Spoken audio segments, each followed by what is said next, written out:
ఓం గం గణపతయే నమః. నక్షత్రాలతో నిండిన రాత్రి ఆకాశంలో ప్రకాశవంతంగా వెలిగే శనిగ్రహం క్రమంగా స్వర్ణకాంతి ఆరాలోకి మారుతుంది. శనిదేవుడు కాకిపై ఆసీనుడై త్రిశూలం మరియు గదను ధరించి దివ్యకాంతి వలయంలో ఆవృతుడై ఉన్నాడు. శనిగ్రహం ప్రతి కదలిక మనకు గుర్తు చేస్తుంది. నియమం సమన్వయాన్ని తెస్తుంది, సహనం సత్యాన్ని వెలికితీస్తుంది. శనిదేవుడు బోధించేది ఏమిటంటే న్యాయం శిక్ష కాదు, సమతుల్యం. శనిదేవుని కృప మన జీవితాన్ని మార్గనిర్దేశం చేస్తుంది. ప్రతి కర్మకు ఫలితం లభిస్తుంది, ప్రతి ప్రయత్నానికి శాంతి లభిస్తుంది.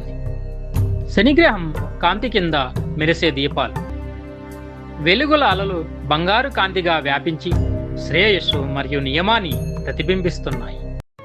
ఓం శం శనేశ్వరాయ నమః. శనిదేవుని స్వర్ణకాంతి విశ్వమంతా వ్యాపిస్తుంది.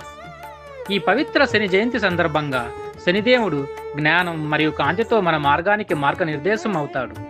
కర్మ యొక్క దివ్య రక్షకుడు ప్రతి ఆత్మను నియమం, శాంతి మరియు శ్రేయస్సుతో ఆశీర్వదించడానికి అవతరిస్తాడు. శని జయంతి కాంతి మనకు గుర్తు చేస్తుంది, ప్రతి కర్మకు సమతుల్యం లభిస్తుంది, ప్రతి ఆత్మకు శాంతి లభిస్తుంది.